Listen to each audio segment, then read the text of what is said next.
আলাইকুম। তুরস্কের ইস্তাম্বুল থেকে আপনাদের সাথে আছি আমি সরোয়ার আলম। যে যেখান থেকে আমার সাথে যুক্ত হচ্ছেন সবকিছু ঠিকমতো শুনতে পাচ্ছেন কিনা একটু লিখে জানাবেন। গাজা ভূখণ্ডে গণহত্যা পরিচালনাকারী একই সাথে লেবাননের উপরে এবং ইরানের উপরে আক্রমণের মূল হোতা আন্তর্জাতিক অপরাধ আদালতের পক্ষ থেকে গ্রেফতারি পরোয়ানা মাথায় নিয়ে ঘুরছে যেই মানবাধিকার লঙ্ঘনকারী এবং বিশ্বের অন্যতম শীর্ষ যুদ্ধ অপরাধী নেতানিয়াহু ইসরায়েলের প্রধানমন্ত্রী মার্কিন সফর করছেন, মার্কিন যুক্তরাষ্ট্রে গিয়েছেন মার্কিন প্রেসিডেন্টের সাথে দেখা করার জন্য, তার সাথে মিট করার জন্য। কিন্তু এই সফরের আগে ব্যাপক পরিমাণে তার একটা তোড়জোড় ছিল আন্তর্জাতিক অপরাধ আদালত বা আইসিসির বিরুদ্ধে।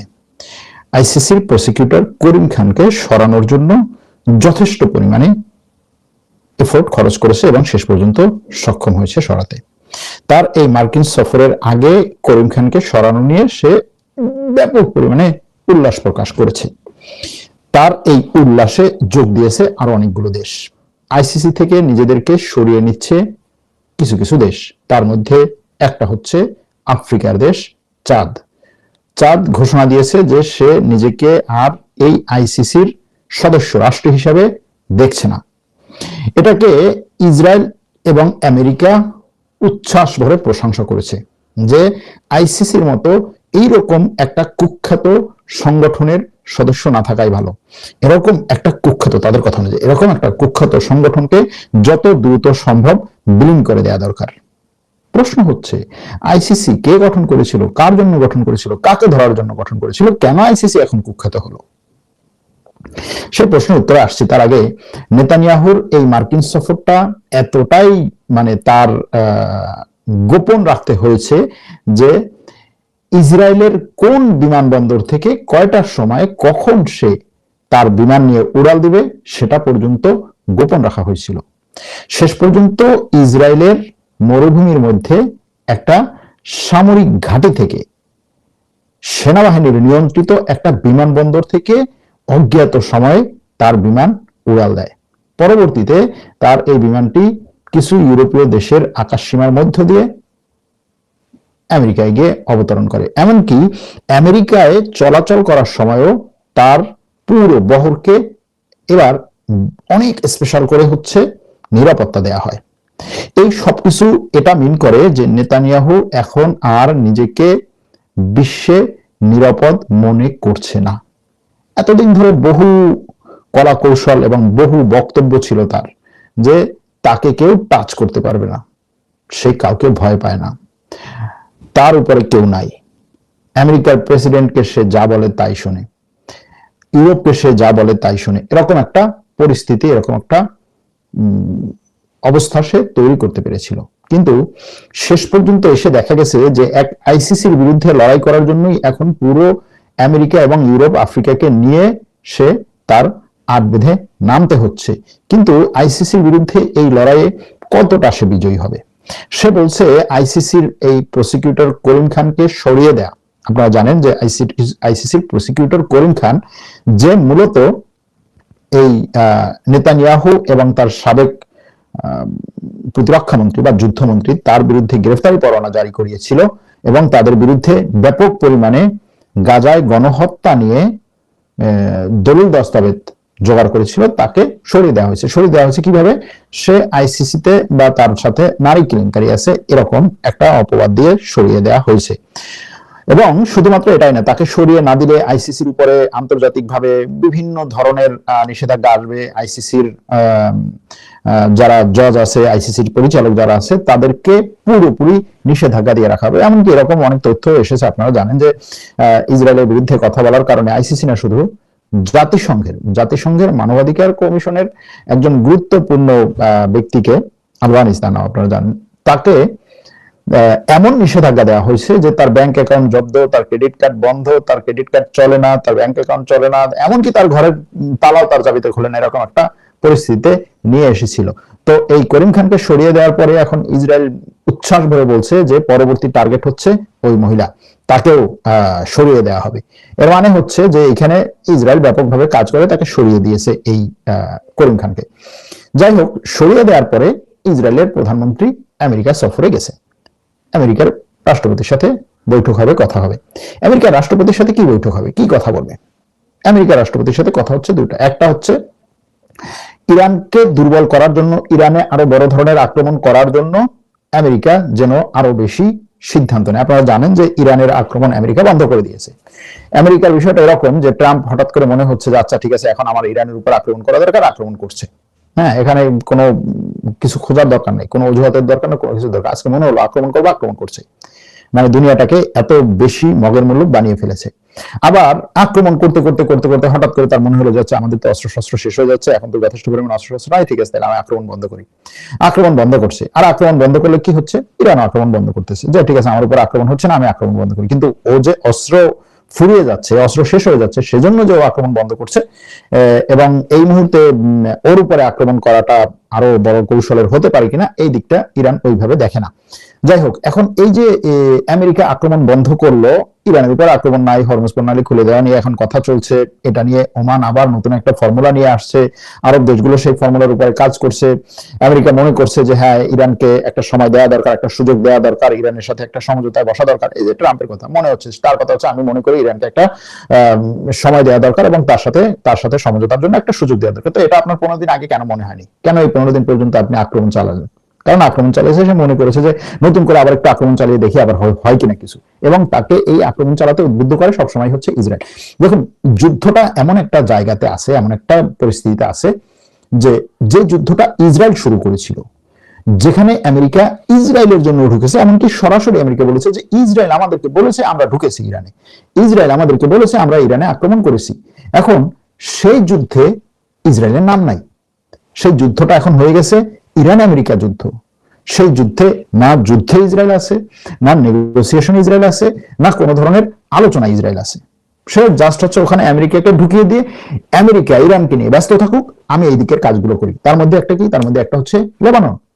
লেবাননে আক্রমণ চালাতে চালাতে এখন এমন একটা পর্যায়ে গেছে, আমেরিকা বলছে যে ঠিক আছে লেবাননে তুমি একটা সমঝোতা আছে, বলছো ঠিক আছে সমঝোতা আসলো। কিভাবে সমঝোতা আসলো? আমি যে জায়গাগুলো দখল করছি সেই জায়গা থেকে আমি সরে যাবো না, এরপরে তুমি সমঝোতা করো। শেষ পর্যন্ত সেই দিকেই যাচ্ছে সমঝোতায়।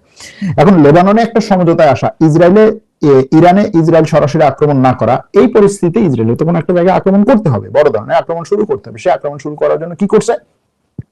সে আক্রমণ শুরু করার জন্য পশ্চিম তীরে একটা বিশাল কাহিনী তৈরি করেছে। কি ঘটেছিল পশ্চিম তীরে গত 3-4 দিন আগে? পশ্চিম তীরে একটা পরিবারকে আক্রমণ করতে যায় ইসরায়েলি দখলদাররা। দখলদার কারা? যারা বিভিন্ন দেশ থেকে এসে এই ফিলিস্তিনিদের জায়গা বাড়িঘর দখল করে তারপর হচ্ছে সেই বাড়িঘরকে বুলডোজার দিয়ে ভেঙে সেখানে নিজেরা হচ্ছে এক একটা বিশাল বিশাল প্রাচীর দিয়ে নিজেদের বসতবাড়ি করে।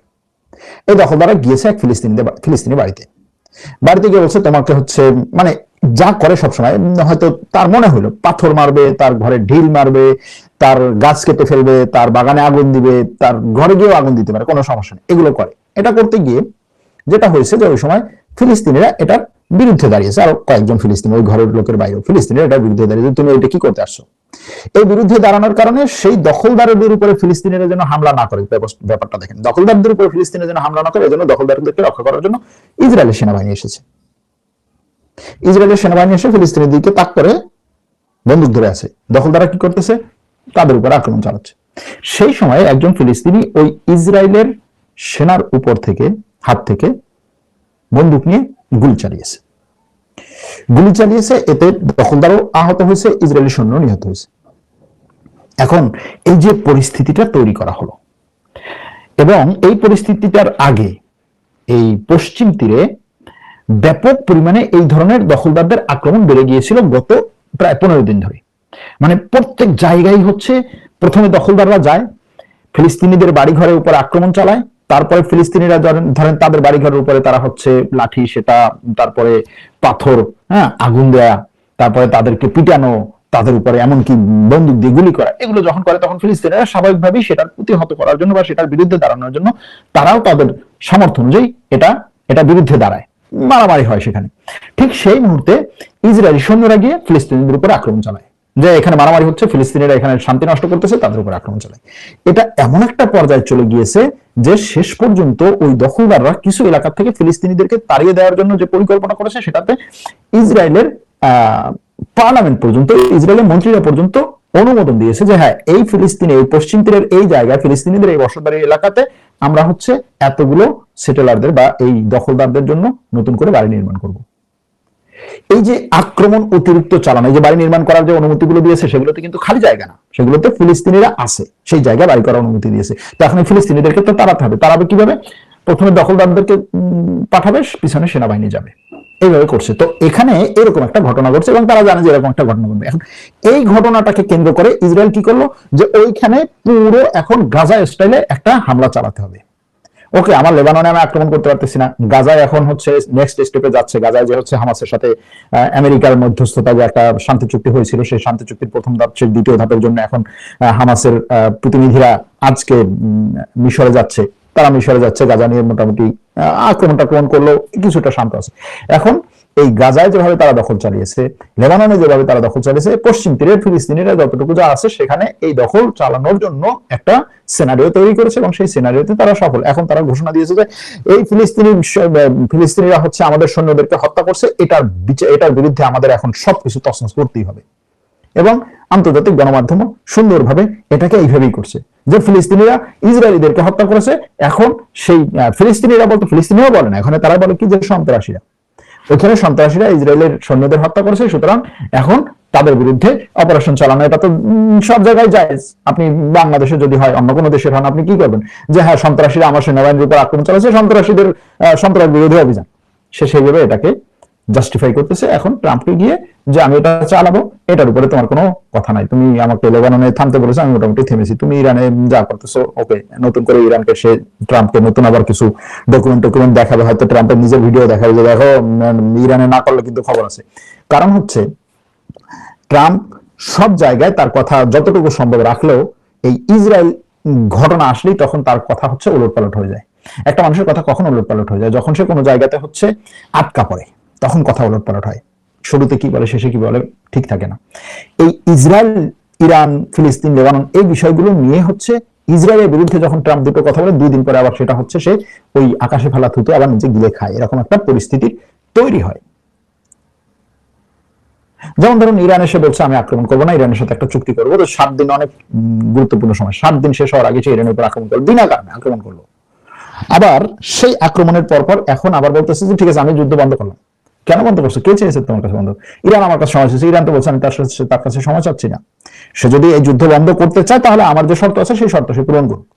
তো এখন এই যে সময় চাচ্ছে, সে তার অস্ত্র ফুরিয়ে যাচ্ছে, এরকম অনেকগুলো ব্যাপার আছে। হ্যাঁ, হরমুজ প্রণালী সে কন্ট্রোলে নিতে পারে নাই, সেখানে ইরানের এই যে মাকড়সার জালের মতো, বা মশা বাহিনী বলেন, ইরানের মশা বাহিনী, জানেন কিনা আপনারা? ইরানের মশা বাহিনী মানে মশা নৌবহর আর কি, যেটা মস্কিটো ফ্লিট, সেটার বিরুদ্ধে তার নৌবাহিনী তেমন একটা দাঁড়াতে পারে নাই। এখন এই ইসরায়েল নতুন করে কয়েকটা জিনিসকে সামনে নিয়ে আসছে, যে ঠিক আছে আমেরিকা, তুমি তোমার অস্ত্র শস্ত্র দিয়ে ইরানের বিরুদ্ধে দাঁড়াতে পারবে না বা যুদ্ধ করতে পারবে না, তোমার অস্ত্র শেষ হয়ে যাচ্ছে, তাহলে আমরা আরেকটু এটাকে বাইরের থেকে দেখি, আরেকটু দূর থেকে দেখি।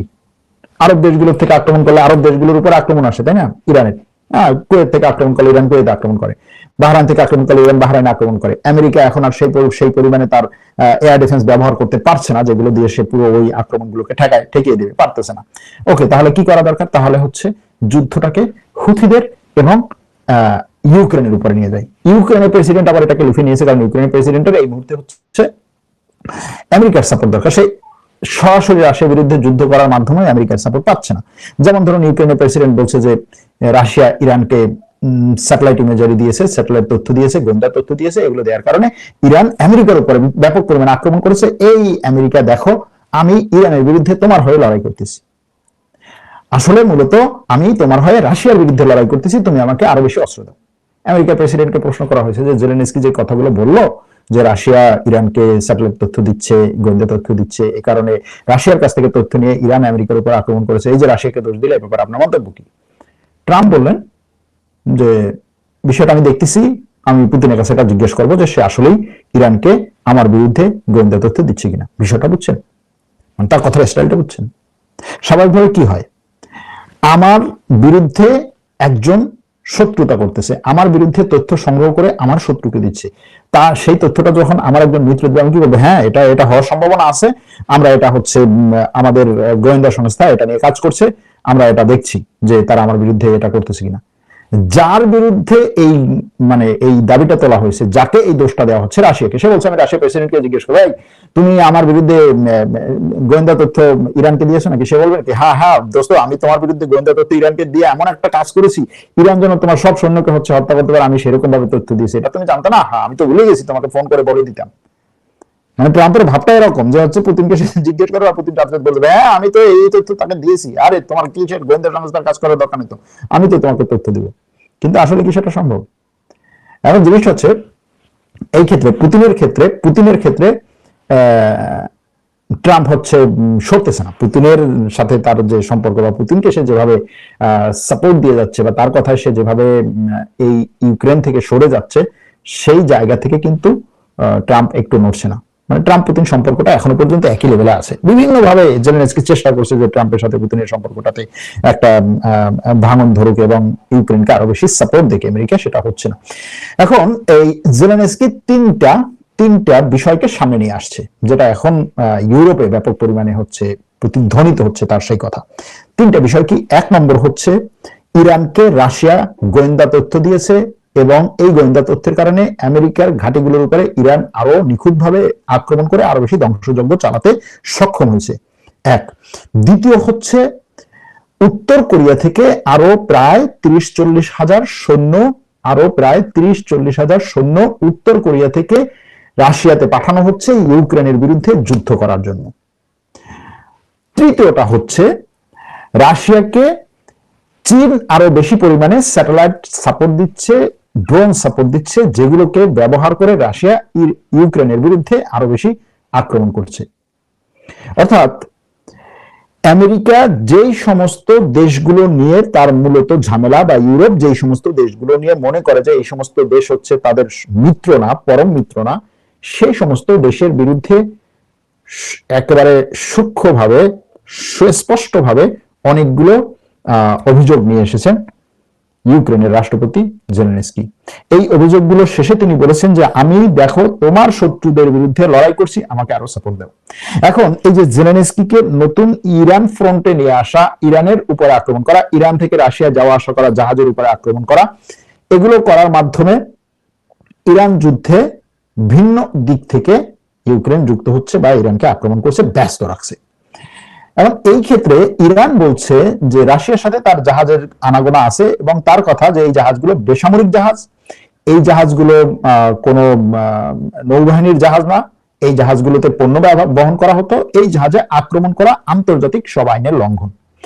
এখন ইউক্রেনকে যে সমস্ত রাষ্ট্র সাপোর্ট দিচ্ছে, ইরানের বিরুদ্ধে যে সমস্ত রাষ্ট্র এতদিন পর্যন্ত হরমুজ প্রণালী নিয়ে খুব একটা কথা বলতে পারে না, কারণ আমেরিকা আক্রমণ করতো, এই কারণে ইরান হরমুজ প্রণালীতে জাহাজ বন্ধ করলেও কেউ কিছু বলতে পারতো না। কিন্তু এই ইউক্রেনের আক্রমণের পর ইরান যখন বলছে যে আমার বেসামরিক জাহাজে আক্রমণ হচ্ছে, এটা আন্তর্জাতিক আইনের লঙ্ঘন, তখন সবাই ঝাঁপাই পড়ছে যে ইরান তুমি এই ফাইজলামি কথা কোথায় পাইছো? তোমার বেসামরিক জাহাজে আক্রমণ করলে আন্তর্জাতিক আইনের লঙ্ঘন, তুমি হরমুজ প্রণালীতে তো হাজার হাজার বেসামরিক জাহাজে আক্রমণ করছো, তাহলে তুমি আন্তর্জাতিক আইনের লঙ্ঘন করো না, এই কথা তোমার মুখে খাটে না, তোমার মুখে মানায় না, এরকম কথা ইরানের বিরুদ্ধে এখন আসছে। যাই হোক, এই যে ব্যাপারটা একদিকে, আরেকদিকে হচ্ছে হুথিদের দিয়ে আক্রমণটা মূলত সৌদির উপরে হচ্ছে এবং সৌদি আরব বলছে যে এই আক্রমণটা শুধু হুথিদের দিয়ে না, এবং সৌদি আরব বলছে এটা ইরানের আক্রমণ, ইরানের বিরুদ্ধে সৌদি আরবকে মাঠে নামানোর একটা পরিকল্পনা। সৌদি আরব বলছে শুধু হুথিদের আক্রমণই না, ইরাক থেকেও সৌদি আরবের উপরে আক্রমণ হচ্ছে এবং ইরাক থেকে আক্রমণটা করছে মূলত ইরান সমর্থিত মিলিশিয়া বাহিনী, ইরাকে অবস্থিত ইরান সমর্থিত মিলিশিয়া বাহিনী সৌদি আরবে আক্রমণ করছে। আর সেই মিলিশিয়া বাহিনীগুলোর পক্ষ থেকে বলা হয়েছে যে না, আমরা সৌদি আরবে আক্রমণ করছি না, এটা হচ্ছে একটা ভুল বা ভুয়া খবর। অন্যদিকে এই যে ইরান সমর্থিত মিলিশিয়া বাহিনী ইরাক থেকে আক্রমণ করছে বলে যাদেরকে দোষারোপ করা হচ্ছে, সেই মিলিশিয়া বাহিনীগুলোর উপরে আবার ইউক্রেন আক্রমণ করছে বলে ইরাক দাবি করছে। ইরাকের কথা হচ্ছে যে ইউক্রেন শুধুমাত্র ক্যাসপিয়ান হ্রদেই আক্রমণ করে নাই, বরং ইউক্রেন আমার ভূখণ্ডে এই মিলিশিয়া বাহিনীর উপরে আক্রমণ করছে এবং এটা আমার স্বাধীনতা, সার্বভৌমত্ব, ভৌগোলিক অখণ্ডতার উপরে আক্রমণ। বুঝতে পারছেন যে বিষয়গুলো কোথা থেকে কোথা যাচ্ছে, কোন দিকে যাচ্ছে। মানে এই যুদ্ধের মোড় এত দ্রুত ঘুরছে যে আপনি মানে ঘড়ির কি বলে মানে লাটিন ঘোড়ার চাইতেও হচ্ছে দ্রুত ঘুরছে, যেটাকে ইয়া করা কঠিন, মানে ট্র্যাক করা কঠিন। একদিকে হামাস যাচ্ছে কায়রোতে, মিশরে বৈঠক করার জন্য, গাজা নিয়ে পরবর্তী ধাপের জন্য। অন্যদিকে ইসরায়েল নতুন করে বড় ধরনের আক্রমণের জন্য পশ্চিম তীরকে টার্গেট করেছে, সেখানে বিশাল সৈন্যবহর পাঠিয়ে পশ্চিম তীরে তছনছ করে দিবে এবং এটা নিয়ে কেউ কিছু বলবে না। আরেকদিকে লেবানন নিয়ে ইসরায়েলের এখন হচ্ছে একটা সাপে নেউলে কি বলে ইঁদুর বিড়াল খেলা চলছে। হ্যাঁ, লেবানন সরকার বলছে ইসরায়েলের সাথে আমাদের একটা সমঝোতা হয়ে যাচ্ছে, ইসরায়েল আমাদের উপর আক্রমণ করবে না, আর ইসরায়েল হচ্ছে আক্রমণ চালাচ্ছে। আবার অন্যদিকে সিরিয়ায় গতকালকে সফরে এসেছেন জাতিসংঘের মহাসচিব এসে সিরিয়া সফর করে তারপরে সিরিয়ায় বলে গিয়েছে যে সিরিয়া হচ্ছে এখন এমন একটা টার্নিং পয়েন্টে আছে, সিরিয়াকে সাপোর্ট দেওয়া দরকার, জাতিসংঘ সিরিয়ার পাশে থাকবে। এমনকি সিরিয়ার যে গোলান মালভূমি ইসরায়েল অবৈধভাবে দখল করে রেখেছে সেটা নিয়েও তিনি কথা বলছেন। এটা একটা বড় ব্যাপার যে জাতিসংঘের মহাসচিব এসে ইসরায়েলের বিরুদ্ধে এখানে বসে কথা বলে যাবে যে গোলান মালভূমি ইসরায়েলের ছেড়ে দেওয়া দরকার। হ্যাঁ, সিরিয়ার গোলান মালভূমি ইসরায়েল দখল করে রেখেছে, এটাকে ছেড়ে দেওয়া দরকার এবং সিরিয়ার এই যে রাজনৈতিক এবং কি বলে সরকারি যে রিফর্ম গুলো চলছে এই রিফর্ম গুলোতে জাতিসংঘ আরো বেশি সাপোর্ট দিবে। প্রায় 17 বছর পরে জাতিসংঘের মহাসচিব সিরিয়া এসেছেন। এর মধ্যে আবার সিরিয়ার রাষ্ট্রপতি আল জাজিরায় বিশাল এক সাক্ষাৎকার দিয়েছেন। সেই সাক্ষাৎকারে তার অনেক কথা এসেছে যে ইসরায়েলের সাথে তারা একটা কি বলে নিরাপত্তা চুক্তি চায়, অর্থাৎ ইসরায়েল আমার উপর আক্রমণ করবে না, আমিও ইসরায়েলের উপর আক্রমণ করবো, এরকম একটা নিরাপত্তা চুক্তি চাই। এই নিরাপত্তা চুক্তিতে আমেরিকার প্রেসিডেন্ট সিরিয়াকে সাপোর্ট দিচ্ছে, সিরিয়ার পাশে আছে, সিরিয়ার বিরুদ্ধে ইসরায়েল যে আক্রমণগুলো করছে সেটা বন্ধ করার জন্য কাজ করছে, এই জন্য আমেরিকার প্রেসিডেন্টকে সে ধন্যবাদ জানিয়েছে, এরকম একটা ব্যাপার। আবার এই সিরিয়া, ইরাক, লেবানন, তুরস্ক এই নিয়ে আমেরিকার যে রাষ্ট্রদূত, তুরস্কে নিয়ে নিযুক্ত রাষ্ট্রদূত বারাক কি টম বারাক হচ্ছে গতকালকে তুরস্কের পররাষ্ট্রমন্ত্রীর সাথে বৈঠক করেছেন। তুরস্কের পররাষ্ট্রমন্ত্রীর সাথে বৈঠকে এসে বলছে ফলপ্রসূ বৈঠক হয়েছে, কি আলোচনা হয়েছে সেটা বলে নাই। ওই বৈঠকের পরপর আবার তুরস্কের পররাষ্ট্রমন্ত্রী, তুরস্কের প্রতিরক্ষা মন্ত্রী এবং তার পুরো টিম নিয়ে হচ্ছে কয়েক ঘন্টা বৈঠক করেছে তুরস্কের প্রতিরক্ষা মন্ত্রীর সাথে। কি আলোচনা হয়েছে সেটা আসে নাই, কিন্তু এই বৈঠকগুলোকে গুরুত্বপূর্ণ মনে করা হয়েছে এজন্য যে যেই সময় নেতানিয়াহু আমেরিকা সফর করছে এবং নেতানিয়াহুর কথার মধ্যে একটা টার্গেট ছিল যে এই সফরের আরেকটা টার্গেট হচ্ছে আমেরিকা যেন তুরস্ককে F-35 যুদ্ধ বিমান না দেয়, আমেরিকা যেন তুরস্কের উপর থেকে অস্ত্র নিষেধাজ্ঞা তুলে না দেয়, আমেরিকা যেন তুরস্ককে F-16 যুদ্ধ বিমান অথবা F-16 যুদ্ধ বিমানের যে মোটরগুলো বিক্রি করার কথা সেগুলোর জন্য না করে, সেটাকে ঠেকিয়ে দেওয়া। এখন এই যে ঠেকিয়ে দেওয়া, তুরস্কের বিরুদ্ধে অ্যাকশন নেওয়া, তুরস্কের বিরুদ্ধে অবস্থান নেওয়া, তুরস্ক হয়তোবা সামরিকভাবে এই বিষয়গুলোর বিরুদ্ধে আবার কৌশল, সামরিক এবং ডিপ্লোম্যাটিক ভাবে কৌশল তৈরি করছে। ইতিমধ্যে আমেরিকার প্রেসিডেন্ট অলরেডি বলে দিয়েছেন যে আমি কার কাছে, তাকে জিজ্ঞেস করা হয়েছিল যে নেতানিয়াহু তো বলেছে যে তুরস্কের কাছে আপনি এগুলো বিক্রি করতে পারবেন না, এটা নিয়ে আপনার মন্তব্য কি? তখন সে বলছে আমি কার কাছে কি বিক্রি করবো সেটা তো অন্য কার কাছে জিজ্ঞেস করবো না। এখন জিজ্ঞেস করবে না করবে সেটা নেতানিয়াহুর সাথে বৈঠকের পরে বলা যাবে, যে বৈঠকের আগে অনেক কিছু বলে, কিন্তু বৈঠকে যদি নেতানিয়াহু তাকে ধরে একটু চাপ দেয়, একটু মানে ধরে চাপ দেয়, তখন তো সে হচ্ছে কে করে উঠে আবার বলতে পারে যে না আমি তো আসলে এর আগে যা বলেছি সেটা তো মানে ঘোরের মধ্যে বলেছি, আমি এগুলো বিক্রি করবো না। এটা হওয়ার সম্ভাবনা আছে। যাই হোক, এখন এই হচ্ছে পরিস্থিতি। অন্যদিকে আরেকটা খবর, সেটা হচ্ছে যে কুয়েত পাকিস্তানের সাথে সামরিক চুক্তিটাকে 5 বছরের জন্য নবায়ন করেছে। কুয়েতের সাথে পাকিস্তানের একটা সামরিক চুক্তি আছে যে উভয় পক্ষ সামরিক ট্রেনিং দেওয়া বা একে অপরকে সামরিক ক্ষেত্রে সহযোগিতা করা, বিভিন্ন ধরনের চুক্তি আছে। সেই চুক্তিটাকে নতুন করে আবার নবায়ন করছে। এই হচ্ছে আজকের মোটামুটি সব আলোচনা এবং যে বিষয়গুলো নিয়ে আপনাদের সামনে আসতে চেয়েছিলাম সেগুলো। এর মধ্যে বলে রাখি, আমাদের টার্কিশ ল্যাঙ্গুয়েজ কোর্সে ভর্তি চলছে। অনেকে প্রশ্ন করেন টার্কিশ ল্যাঙ্গুয়েজ কোর্সে আমি কেন ভর্তি হব, কি করব। আমি জানি যে মধ্যপ্রাচ্য থেকে বিভিন্ন দেশ থেকে তুরস্কে অনেক মানুষ চাকরি করতে আসছেন, কাজ করতে আসছেন, এদের সংখ্যা প্রত্যেকদিন বাড়ছে। বাংলাদেশ থেকেও এখন তুরস্কে চাকরির জন্য অনেকে আবেদন করছে, আবেদনগুলোর অনেকগুলো পজিটিভ উত্তর হচ্ছে, অনেক নেগেটিভ উত্তর হচ্ছে। বাংলাদেশ থেকে ব্যবসার জন্য তুরস্কে প্রচুর লোকজন আসছেন, বাংলাদেশ তুরস্ক ব্যবসা বাণিজ্য চাকরি এই ক্ষেত্রগুলো উন্মুক্ত হচ্ছে। এজন্য যারা এই সমস্ত দিকে আগ্রহী তাদের টার্কিশ ল্যাঙ্গুয়েজ জানার দরকার। টার্কিশ ল্যাঙ্গুয়েজ না জানলে এখনো পর্যন্ত আপনি তুরস্কে মানে করতে পারবেন না, আগাতে পারবেন না, কোনো কিছু করতে পারবেন না, সহজ কথা যেটা। যে জন্য আপনার টার্কিশ ভাষা প্রাথমিক জ্ঞানটা অবশ্যই থাকা দরকার, এবং সেই চাহিদা থেকেই আমাদের এই টার্কিশ কোর্স শুরু করা। এবং আমাদের কয়েকটা কোর্স ইতিমধ্যে শেষ হয়েছে, যারা কোর্সগুলো করেছেন তাদের ভিডিওগুলো আপনারা অনেকেই দেখেছেন। নতুন কোর্স শুরু হবে এই তো আগস্ট মাসের মাঝামাঝি সময়, সেটার জন্য ভর্তি চলছে। যারা ভর্তি হতে চান আমি ডিসক্রিপশনে লিংক দিয়ে দেবো। আর আমাদের এআই কোর্সে ভর্তি এবং ফ্যাক্ট চেকিং কোর্সে ভর্তি চলছে। এই কোর্সগুলোতে আপনারা ভর্তি হতে পারেন। এই কথা বলে আমি আজকে এখানে রাখছি। ভালো থাকবেন, সুস্থ থাকবেন, আল্লাহ হাফেজ।